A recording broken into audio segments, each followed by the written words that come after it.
It is now 6:30 on Breakfast Television, and let's go to the Live Eye now. Frank is at Canada Blooms in a bikini.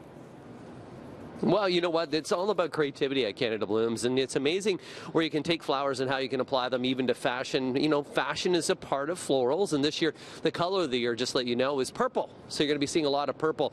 Let's talk a little bit about your weather this morning as we can take a look at the satellite system. And with that satellite system, we're seeing winds out of the northwest. Those winds out of the northwest for today are going to create a little chance of some lake effect snow coming off Georgian Bay and Lake Huron. We've been seeing some of those flurries. I know this morning in Bradford had a little bit of snow on the ground. Not here in Toronto, but we're going to continue to remain under overcast skies. What's going to go on in terms of today? Well, we're still going to see that cloud cover, and that's all a result of that nor'easter that's now broken up and moving its way out of the east coast. That is Toronto for today. Those winds will continue to be about 20 to 40 kilometers per hour. Right now we have temperatures of -2 over towards Hamilton, -4, but with winds this morning, wind chills on average have been closer to about -8. So bundle up as you head your way out the door. Daytime highs today going to be 3 degrees. That's just above seasonal. 3 as well on Saturday.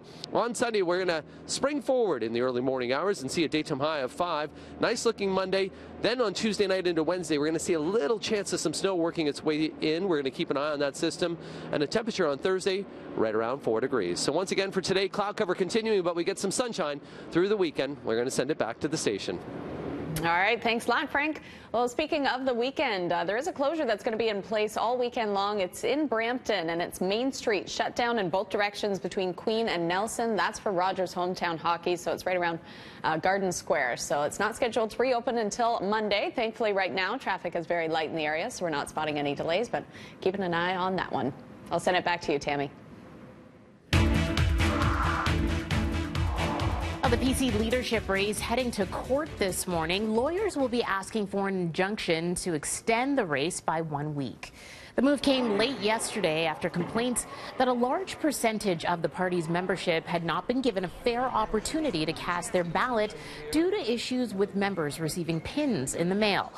The PC party had refused to extend the process for the leadership race, despite calls by most of the candidates to do so. It's the most undemocratic, position I've ever heard from a party. So right now, less than 25% of the people are able to vote. I think we also have to remember that over 70,000 people have already registered to vote. Over 50,000 have already voted, which is the highest number of voters that we've had in any leadership campaign since we were in government in 2002. Well, if in fact the injunction is granted, they'll be cutting it close. The court is scheduled to hear the application at 9:30 this morning, and online voting is currently scheduled to wrap up at noon, with the winner being announced tomorrow in Markham. Well, it's one of the busiest days of the year at Pearson Airport as families head off for March break. And we have a live look right now at Terminal 1. Over 100,000 passengers will be heading through the airport today, and you can see the lineups are long so early this morning as families start to make their way out. Now, if you want to catch your flight with ease, Pearson is reminding passengers to check their flight status before they leave, of course. Check in advance if you can to avoid all of this, and to dress for success, of course. Metal belts and buckles kind of slow your process down when you're heading through security, so make sure that is kept in mind, and good luck in those lines this morning. Well, tired of picking your way through a minefield of potholes on your commute? Well, the mayor's just announced another blitz for today and tomorrow to fill thousands more of those holes.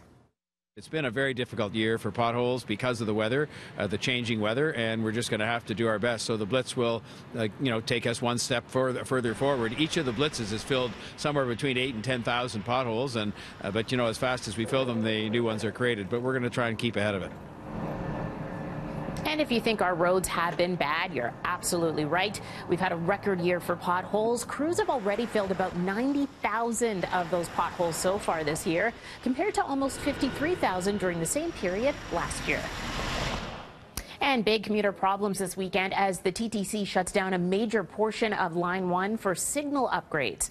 The subway will be shut down between St. Clair West and Union Station.